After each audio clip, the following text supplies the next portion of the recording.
the best or some bizarre test. It is what it is, and whatever. Time is still the infinite jest. The arrow flies when you dream. Neil Peart is here, and everything is fine as long as he's safe and sound, and we're ready to go. And we're going to go past the 8 o'clock hour or the 11 o'clock hour on the East Coast, so we got plenty of time to talk to this man. And by way of introduction, I'm going to spare my guests the usual long list of well-deserved accolades that are normally recounted when one is trying to introduce this man. We all know who he is and what he's done in the past, so for this interview, I'll forgo all of that and just concentrate on this extraordinary new work that he and his bandmates Geddy Lee and Alex Lifeson have created. You are about to meet Neil Peart, who is here today to talk about a brand new milestone in the career of Rush. Their new album, Clockwork Angels, is truly exceptional, so much so that we're going to concentrate exclusively on this work tonight, and history be damned. Neil, welcome to the show. Thank you so much. Having conquered L.A. traffic, nothing can fear us now. Man, it is not the easiest thing in the world, is it sometimes? Oh, wow. Is what it is. Well, let's just get right into this thing, because I just want to go through this album. I was so impressed with it. When did you first hit on the idea of this thematic piece? Yeah, it's a beautiful story, actually, how it developed, because it started with the smallest seed of, I guess, late 2009. The three of us got together, actually, here in Los Angeles with our co-producer, Nick Bouge Raskulinitz, and we were talking about what to do the following year.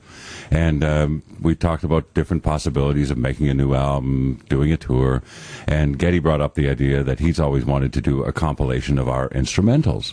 And then he said, to go with it, we should do something new, maybe something a little more extended. Bing. That was the seed. And I had this idea for the steampunk world in my mind as a beautiful fictional location, something romantic, idealistic, away from the dystopian kind of future, and based upon kind of the Jules Verne and H.G. Wells' view of the future as seen from the 1860s. When I was little, I saw the movie 20,000 Leagues Under the Sea, and that's kind of the aesthetic basis of it. It's a beautiful kind of future that's pre-electric, pre-internal combustion engine, in which everything in the world as I developed it is driven by clockworks, steam power, and alchemy. And alchemy, the steampunk aesthetic kind of existed before in science fiction novels and such. And I added the alchemy element as their energy source. And the source of, Arthur C. Clarke said, any sufficiently advanced technology is indistinguishable from magic. That's right. So I kind of brought all of that thing. It was a lifetime of reading, so many influences like that came into it. And I had 3 chapters to begin with, and they were all kind of euphonious. That was Caravan, Carnival, and Caravel, which is a kind of sailing ship. So right away there was going to be a sea adventure in there, and there was going to be a carnival in there. And that even, there are so many beautiful little spin-off stories. I did a cameo a few years ago in a movie, The Adventures of Power, about an air drummer. And the director, writer, and star in that was Ari Gold, the real Ari Gold.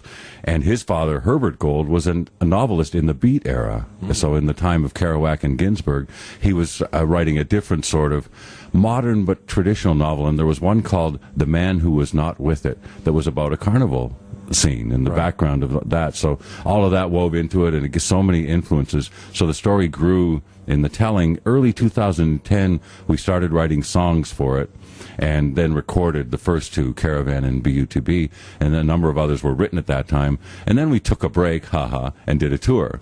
So we did the Time Machine tour through late 2010, early 2011, and then got back together last fall to start finishing the writing, doing the arranging, and recording the rest of the songs. So it was recorded late that year and then mixed early this year here in Los Angeles. Well, very good. It's wonderful, and I did see the tour when it was here last, and that whole steampunk thing that the way that the stage is set up is just fantastic. And we could not have planned how beautifully it would develop. We had all of that plotting for the visual look and everything way back then, and it translated beautifully into the Time Machine idea, which was a combination, a bit retrospective in the replaying of the Moving Pictures album, but we also had the 2 new songs to play and a completely new presentation, which was really the basis for this album. And we had all of that in mind at that time, that the visual look for Time Machine was really the visual look for Clockwork Angels. So it was so great to stop in the middle of that, do a whole other thing. And touring, I've said many times, is so great for a band.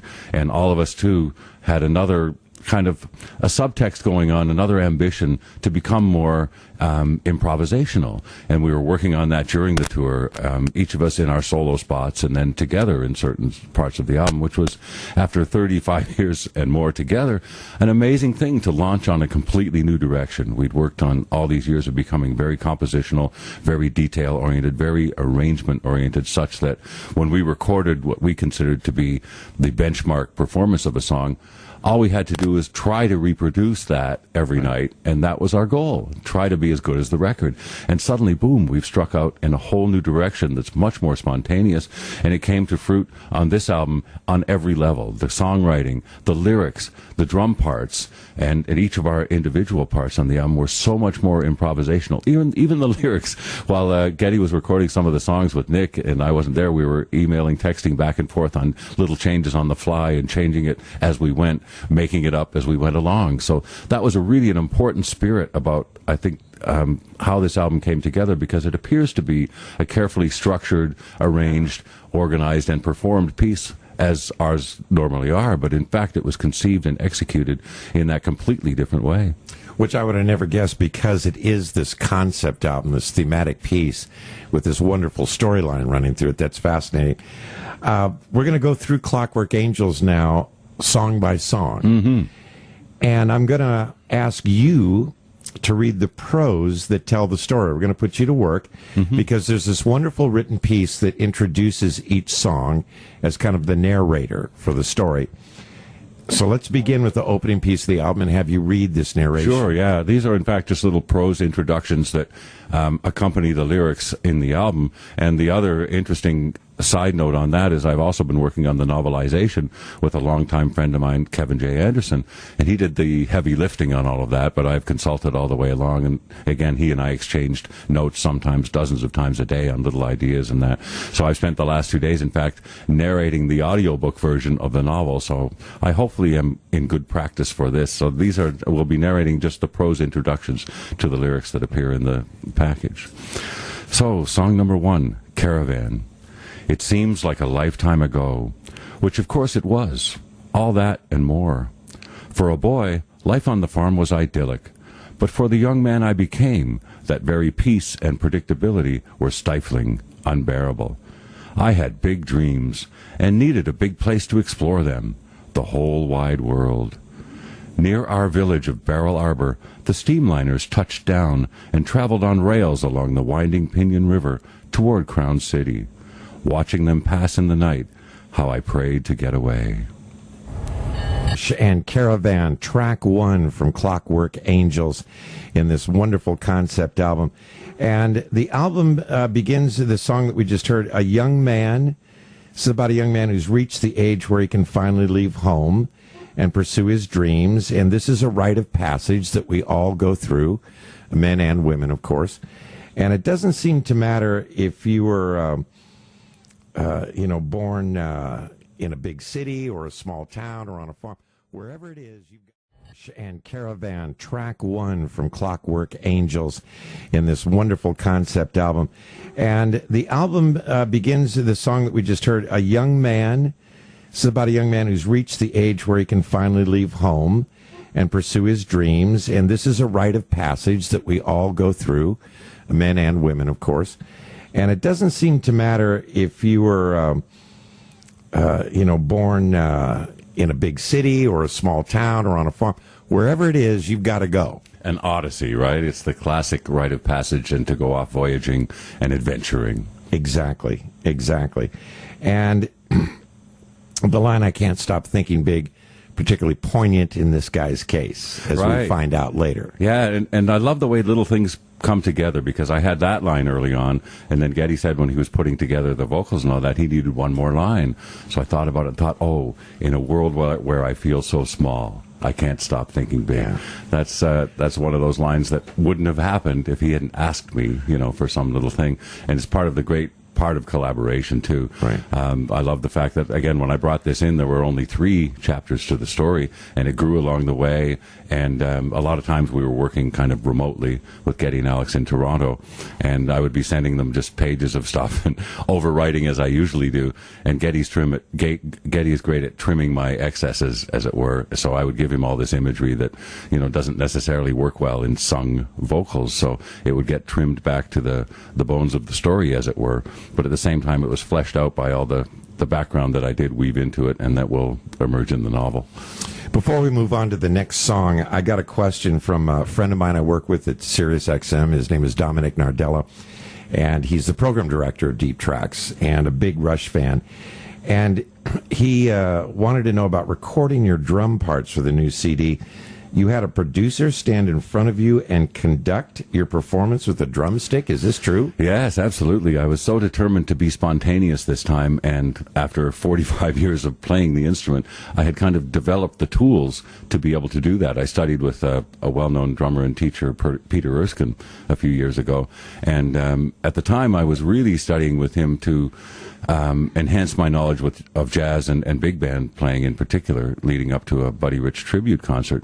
But he gave me so many good exercises and tools that over the years I practiced and learned and worked on, and they gave me such a sense of time and spontaneity that I was able to go in and play through these. I would get a demo from Geddy and Alex with just, guitar, bass, vocals, and a drum machine or a click track, and I would go in and play it just a few times, enough to see what might work, and then I would call in the producer, Nick, and he would stand in front of me with a drumstick. Eventually I got him a real conductor's baton, and he would conduct me through the arrangement, because in past years I would spend days just working over the song, seeing what worked, nailing down the arrangement, all the little transitions, all the little fills that foreshadowed and completed each other, and that would be a long process of refinement and a great way to work. Of course, I love a lot of the results that I got that way, but as I was saying earlier, spontaneity was a real theme for all 3 of us in different ways coming into this.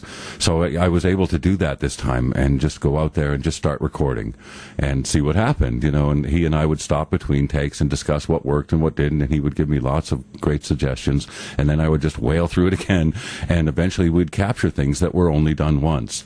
And there were a lot of just capturing those and putting them together, and keep that, and let me do this part again, and just getting something that was repeatable in a sense that I can learn it and play it now if I want to. But I kind of think I want to take that approach live too and play the songs with more freedom and confidence. Again, it took me that long, and my way of being, I think a lot of drummers could probably do that, are more improvisational from the beginning, and a lot of them in fact have told me over the years that they have trouble playing the same thing twice. Well, that was my pattern, my modus operandi for many years. So to step outside of that was so liberating and so satisfying to be able to produce something under completely different circumstances. Well, and I think it's also a lesson for people who are listening. How do you get good at your craft? Well, you never stop learning. You never stop. And people say that, well, you've got all these accolades and all that. And I say, well, yes, they're the inspiration that makes me believe that I have to keep getting better and I have to work really hard on it. And even with the tour coming up, starts in September, I've already been working for 4 months on the fitness side of it. And in another week, I'll start rehearsing for it. For 3 months, I'll be preparing to be as good as I can possibly be, because I have to. If there is any reputation that people are having expectations or whatever, I've got to live up to that and hopefully transcend it. That's the course of study, of practicing, of preparation, is to be even better than I ought to be. Well, you ought to. Everybody listening, including me, should take that lesson into whatever you do in life and just approach it that way, because that's the only way to keep growing. We're going to move on to the second song, which is BU2B. And I love this one. It deals with the religious beliefs of this world that you've created, in which God is the watchmaker. And he rules from Crown City through priests called the regulators. The regulators are actually the police in this case. They're the police. Yeah, they're the police. But, he's grown up in a very rigid, well-organized, but, everyone's well provided for, too. You know, it's not a dystopia in that sense. It's quite a content environment for almost everyone, except our young character who needs, you know, to be free of that. And then the Watchmaker is the force of order, the deity of order. And then his counterpart, his nemesis, is the anarchist, which, you know, anarchy is really an idealistic view that we don't need leaders, right? Right. We're good enough. We're smart enough. We should be free. It wasn't evil. They weren't terrorists to begin with. And he is what's called in the story a freedom extremist. A freedom extremist. Those are the two polarities in which our young character grows up. And the title actually, BU2B, of course, stands for Brought Up to Believe. But the other guy said, oh, that title's too long. So with a bit of a snicker, I thought of modern texties. You know, I thought, okay, let's call it BU2B. Yeah. Well, go ahead and read. Now, this is the introduction. Each time Neil's going to read, there's a bit of prose that introduces the song. Go ahead. Yeah. And what you can't know, too, over time is how much experience you gather from all kinds of entertainment and art. And I've noticed lately that this follows very much the pattern of a Broadway show. The first song, Caravan, shows the world in which our character lives, and then this song is his soliloquy. Okay, here's my world, now here's me. We were always taught that we lived in the best of all possible worlds. The watchmaker ruled from Crown City through the regulators. The alchemist priests gave us cold fire for power and light, and everything was well ordered. We accepted our various individual fates as inevitable, for we had also been taught whatever happens to us must be what we deserve, for it could not happen to us if we did not deserve. He just sang because it's my favorite line of the song. And the twist of the lyric here is phenomenal. Believe in what we're told until your final breath, while our loving watchmaker loves us all to death. I just love you to death. I mean, and literally, he loves you until you die, but also, you know, he loves you to death in every sense of that word. That is great. That is a great piece of writing. We're going to move on to the title track, which is Clockwork Angels. And this seems to deal with the symbols and the pageantry that the priests have created to sell the doctrine of the watchmaker. Yes? Yes. Well, this is our hero has finally made his way out of his little village, and he's come to this city, and it is truly a wondrous city. Everything is beautiful and well-ordered and impressively designed, by design, of course. And the angels appear as effigies above this square, and in the middle of it they have floating globes of light, and smoke seeps up through the pavement, and it's a very mystical, worshipful kind of environment.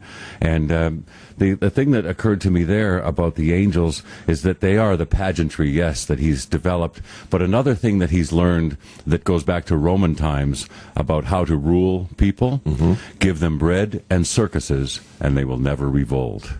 So this is the showbiz aspect of leadership that the watchmaker has learned over time and that he dwells on.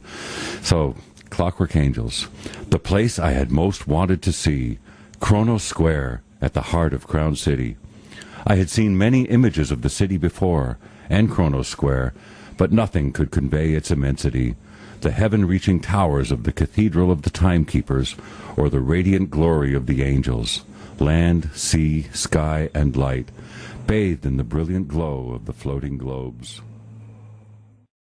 The title track from Clockwork Angels, and I don't know if you would know this unless you actually read the little lyric sheet that comes inside, which, by the way, I highly recommend because the artwork is stunning, and you want to follow along in the lyrics. But there's a quote from the Bible. Tell us about this. Right. Well, in the little interlude section in the middle, the opening line is, "Lean not upon your own understanding." And I always found that a very insidious thing to be in the Bible and for people to quote. But also, and so I credited that at the bottom of the lyrics, Proverbs 3:16, I think it is. And then after that, I put, "and In-N-Out Burger milkshake," because at the bottom of the In-N-Out Burger milkshake cup, that Proverbs 3:16 is written there, and there's another verse referred to on the cheeseburger wrapper, and another verse on the French fries one. So that's a bit of extreme trivia, but so amusing that I couldn't resist putting it in. It'll tell you either how hungry I am when I eat them or how unobservant I am. I eat those things all the time, and I never notice the Bible quotes. Well, isn't it great, too, that the lyrics are inspired by the Bible and milkshake container? Exactly, exactly. Very quickly, I want to ask another question my buddy Dominic sent in. I thought this was great. There's a Clockwork Angels novel coming out in September, written by your friend, science fiction author Kevin J. Anderson. And he wants to know, Dominic wants to know, did the long-form story come first, and then you condensed it for the songs on the album, or did you present Kevin with your ideas and he took it from there for the novel? Yeah, good question, and a really nice story, too. Kevin and I had talked for about 20 years of trying to do something together that would be music, lyrics, and prose. And we started sometimes talking about a novel he was working on, and would that work, translated into music. And nothing ever came along until this one. And I had conceived the story in the skeleton of the plot, and we happened to be in Colorado with 2 shows at Red Rocks and a day off in between. And Kevin lives in Colorado, and he dictates his novels while he hikes on a little recorder. So he and I did a hike up one of the 14ers, which are the peaks over 14,000 feet in Colorado, this being one of the tamer ones, Mount Evans. And during the hike, we hammered out the story. And I explained to him the skeleton of the plot that I had. Of course, songs only have a few hundred words each, so there's only so much you can do, even with my prose preambles. But we talked about it all the way up, and he added more and more ideas to the nature of the watchmaker and the anarchist, and the fact these basic themes of order and freedom, not chaos, but freedom. Right. So all of that came into our talking, and certain chapters of the story, and a song, Halo Effect, for example, that song was written later on and was very much inspired by the conversation we had that day about our own lives. So we weren't just talking about the nuts and bolts of a story. We cared about this guy, because this guy was us, right? Any convincing hero, I would bet, in a novel or any form of fiction like that, he's going to be a reflection of you. So if we could get in our own youthful illusions and disillusions into it, then it made it more personal, and it makes the story that much more complete. It's not just abstractions, and it's not just about ideas by any means. It's about a kid's life and what he goes through and what he suffers to eventually give him some kind of perspective and some kind of wisdom that we'll get to later. So where we're at now in the story is where we introduce the villain. My favorite part. I love this guy, the anarchist. He's so evil. And it's set up by a character called the Peddler that just appears a couple of times through the story mysteriously. And without giving too much away, I can say that he's the watchmaker in disguise. And he travels around the land to make sure the people are content. So when he asks people, what do you lack? He wants to know that they don't lack anything, right? That's his motivation in there. He's not by any means a tyrant in the conventional sense. He's very much a benevolent dictator and thinks he's doing the right thing to look after the people. Where the anarchist, again, is a freedom extremist, but he's also very scarred and very much a malignant narcissist. So the Peddler introduces that, so I'll just read the 2 prose parts up to the anarchist. 1. The Peddler 1. A foggy woodland road, a crowded village square, the busy streets of Crown City. A wandering peddler travels the land, uttering the ageless call, what do you lack? The anarchist, walking among the people who are so content, so blind. The anarchist hears the peddler's call and sneers derisively. What do I lack? Vengeance?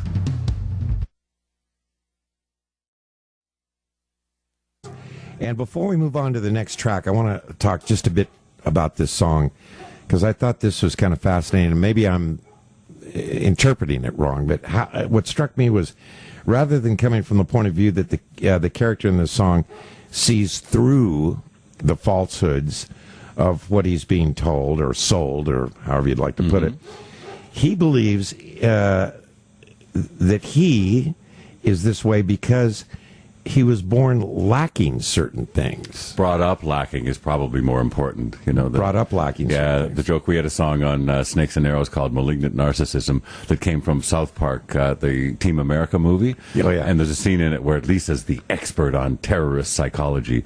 And she says, it's mostly a case of malignant narcissism brought on during childhood. So we used that as the title for the instrumental on that. But that is the whole idea of this kind of thing, the missing part of me, the things I was always denied. Right. I'm kind of alluding to something I've got. Snakes and Arrows was about that. The Snakes and Arrows, a child is heir to, was really the theme of that particular song. And it's about not the way we're born, but the way we're brought up, and the abuses of all kinds that we're subjected to, psychological and programming, Right. being programmed to be a certain kind of individual that copies our parents, copies the teachers, copies the priests.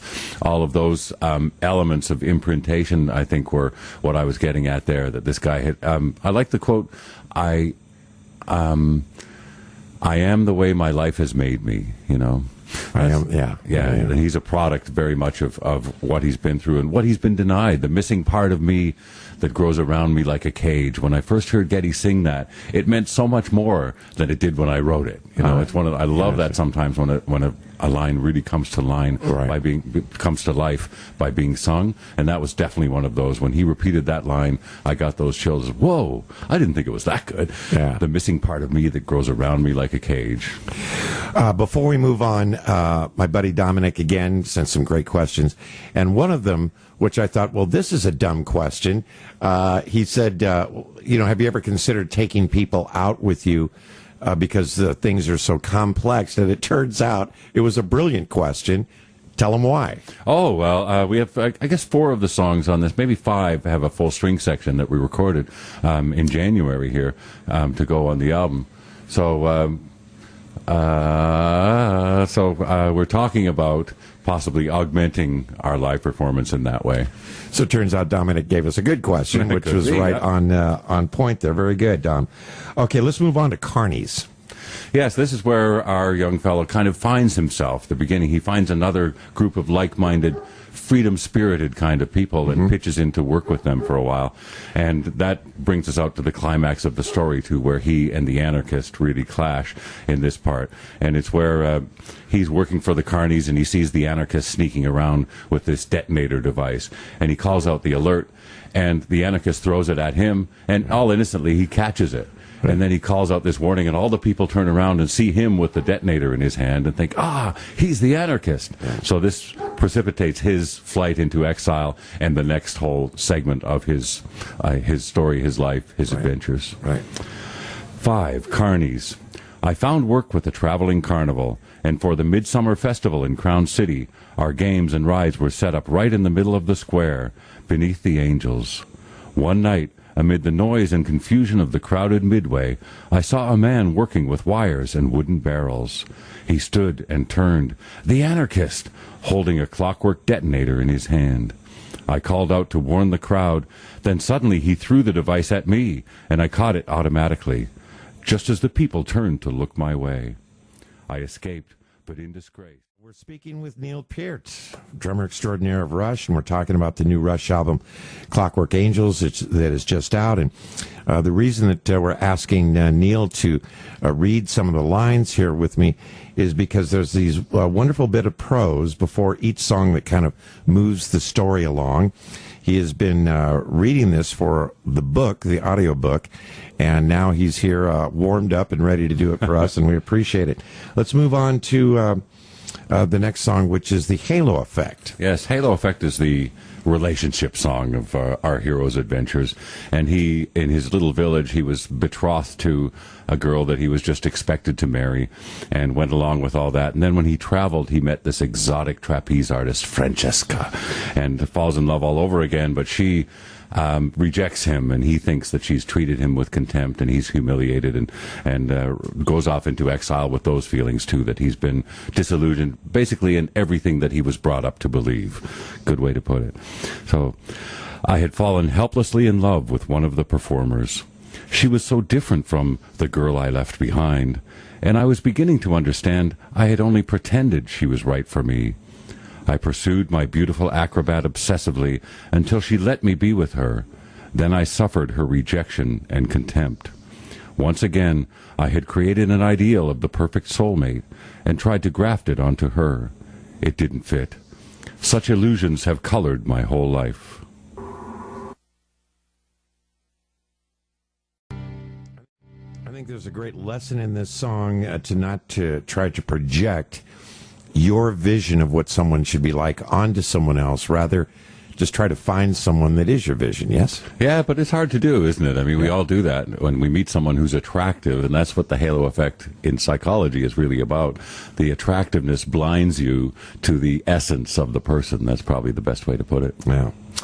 Got another great question from my friend Dominic. I like this one. Longtime Rush collaborator Hugh Syme did the stunning artwork for Clockwork Angels, and he says that he knows that you're very involved in that process. Do you feel Hugh's did you feed Hugh lyrics and themes and let Hugh come up with the design based on the stories in the CD, or did you sketch out a rough draft of what you were seeing in your head as you were writing? Right. Well, it's done by the beautiful process of collaboration, really, in the truest sense. And fortunately, we had so long to work on this because we really started working in late 2009. So there was a long period while we were on tour. Hugh and I were still comparing notes on it.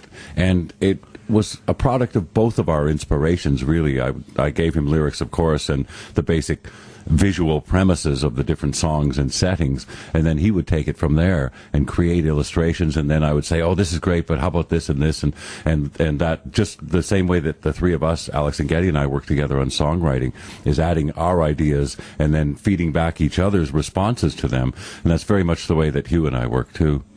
Well, that's fantastic, and man, it is great. I mean, the artwork is stunning on this thing. It really is. Yeah, I'm very pleased with it too. We're going to move on to 7 Cities of Gold. Yeah, and it sounds like some myth that you would make up, but in fact, historically, the Spanish exploration of the entire American Southwest was driven by this legend. Mm-hmm. People would struggle through horrendous privations across the deserts of completely untracked wilderness at that time, except for the natives, and the natives enslaved them. That's another beautiful part. These Spaniards were wandering around, lost all the time, and they were being enslaved by the natives as they went, and then they would finally get back down to Mexico City, for example, and say, I saw the 7 cities of gold. I saw them. I just couldn't get there. Yeah. And then they would send out another expedition. So this absolutely inspired the whole exploration of this wonderful part of America, the Southwest, that I've traveled in so widely on foot, on 2 wheels, on 4 wheels. So I'd always been interested in that history, and it was wonderful to weave it into my story thus. The legend had passed down for generations. Far across the western sea, where the steamliners could not fly, lay a wilderness land hiding 7 cities of gold.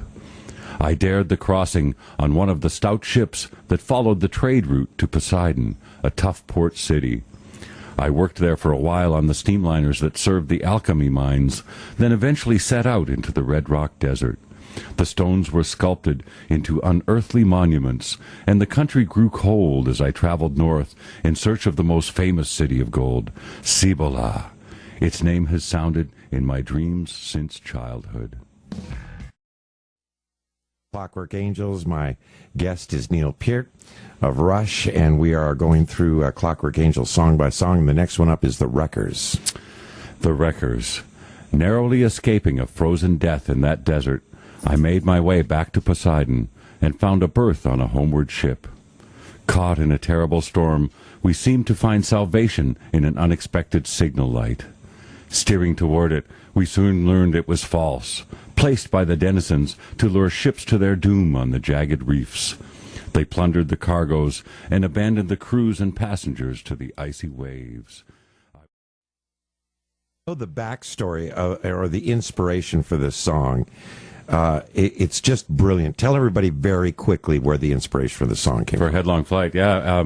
No, for the Wreckers. Oh, the Wreckers, yes. Well, it's actually historically true. Again, along the southwest coast of England, the county called Cornwall, the people would, first of all, they would station themselves where a ship might wreck during a storm, but then they had the brilliant idea that if they put up a false light, they could make the ship wreck and then plunder it, while, of course, they were much happier if the crew and any passengers didn't survive, because then, there would be no story to tell. And that's a true story. Yeah. Oh, my God. Historical truth. All right, we're talking with Neil Peart of Rush. We're talking about Clockwork Angels, and we're going to move on to the next song, which is Headlong Flight. Song I've been playing a lot lately. Thinking back over my life and telling stories about my great adventures, they didn't always feel that grand at the time. But on balance, I wouldn't change anything. In the words of one of our great alchemists, Friedrich Gruber, I wish I could do it all again.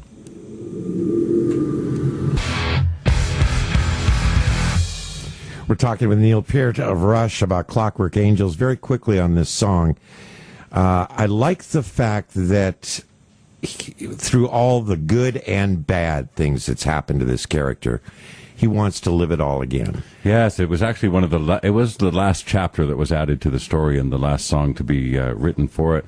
And around that time, my longtime drum teacher, Freddie Gruber, 84 years old, had finally succumbed to the slings and arrows of time. But one thing he kept saying toward the end, he would tell stories, and he grew up in Manhattan in the 40s jazz scene, Vegas in the 50s, LA in the 60s, 70s, and up to the present day. And he would tell these amazing stories and then say, I had quite a ride. I wish I could do it all again. Oh. And I don't feel that, which is interesting to write a song from a standpoint that I don't share, because, you know, I love my life and everything that I have now, but I definitely don't want to have to do it all again at this point. So that was an interesting stance to take, to write a song from someone else's point of view on their life. Interesting. Okay, we're going to move on now to The Peddler Part 2, and... Yeah, again, this is a little interlude where the peddler wanders in and out of the story, and he prompts soliloquies from the characters.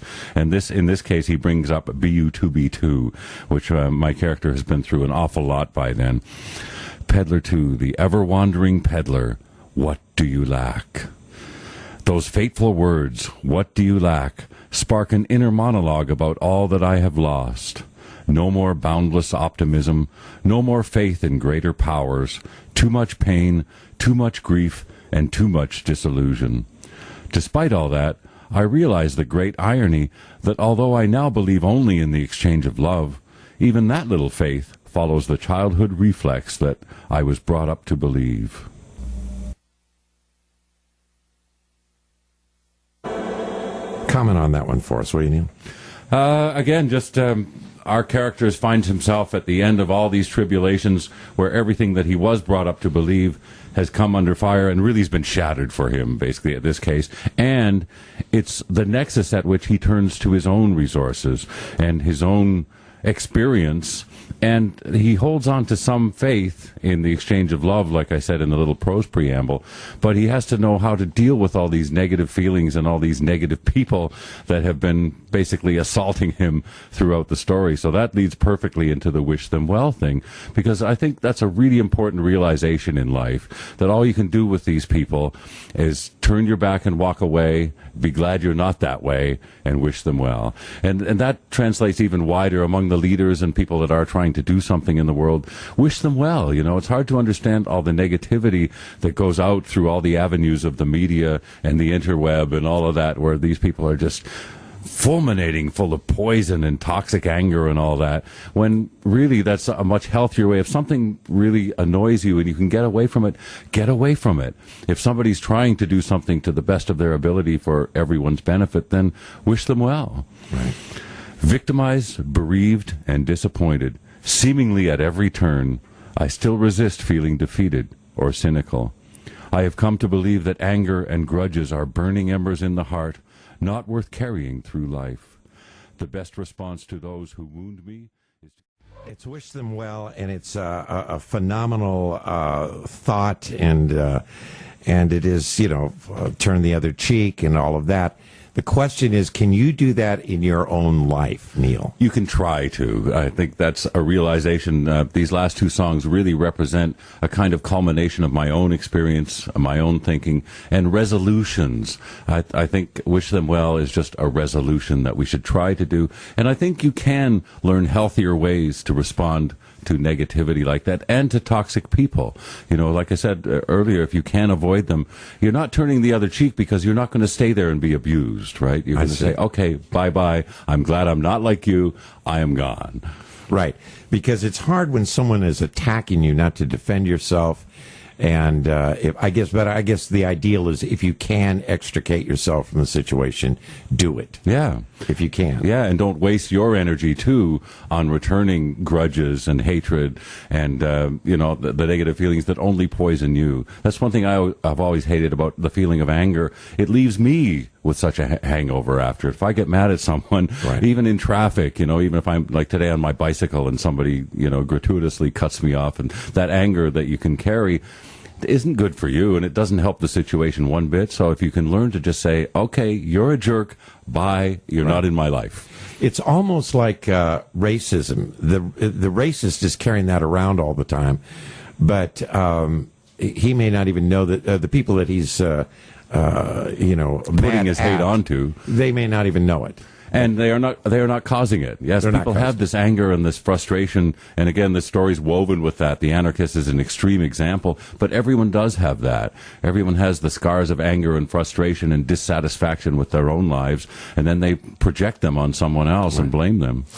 One last question from my buddy Dominic, because he was so nice to come up with all these great questions. He wanted to know if there would ever be a time when you would play this piece in its entirety on stage. Well, at this point, of course, winding up to a tour beginning in September, we're exchanging a lot of notes about set list and which songs we would like to play and which old songs, and we're certainly going to be performing a huge chunk of it. Good. And how do you go about, the three of you go about deciding on a set list? Just as it ought to be, really. What about this song? What about that song? And then we go and listen to it. Yeah, that would be fun. And we bring it back, or we'll say, well, we'll try that in rehearsals and see how it feels, because sometimes you don't know a song that we haven't played for 20 years or more. Suddenly we'll play it and go, yeah, that really lives. Or it doesn't. Or it doesn't. I see. Okay. Tell us how your buddies are doing these days, Geddy and Alex. Oh, great. We saw each other actually at the beginning of May. We were up in Ottawa to have another award thrown at us. It was the Governor General's Award for Lifetime Achievement in the Performing Arts. Wow. So it was 3 days of hoopla in our nation's capital, which was a little much for this country boy, but a wonderful honor, of course, to have in our own country. Yeah, you're not someone who rushes to be in front of the camera or to accept awards. So how do you deal with that? I mean, did you feel like, well, this is such an honor, it would be kind of bad of me not to show up? No, I'd have no problem with that, really. But my bandmates were keen. And another bit of wisdom I've learned along the way, that if someone that you care about wants something, you have to help them get it. Oh, well, that's very nice. That's very nice.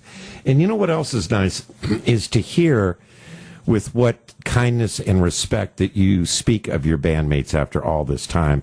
I mean, I'm sure that, there was bumps along the road, but to be at this place in your life with the three of you and being so happy about what you do, that's really a blessing. It is remarkable. 38 years after all, but we still really do have a lot of fun together. And again, we've learned to deal with conflict in non-destructive and non-upsetting kind of ways that we can work through and collaborate in the true sense of each idea adds to someone else's idea, and we build something out of that without too much contention these days. Fantastic. Before I, get you to do the last song, I just want to make sure that I thank some people here. Megan Simsick for all her help in getting the interview together. Mark Abramson from Roadrunner Records. Of course, Dominic Nardella of Sirius XM, perhaps the biggest Rush fan on planet Earth, for his contribution to the questions. Michael Mossback, Mark Felsot, and my lovely wife, Helene Hodge-Ladd. Let's do the last song, The Garden. This was the culmination of the whole story, really, and the culmination of my story in many ways. Long ago, I read a story from another timeline about a character named Candide. He also survived a harrowing series of misadventures and tragedies, then settled on a farm near Constantinople. Listening to a philosophical rant, Candide replied, "That is all very well, but now we must tend our garden." I have now arrived at that point.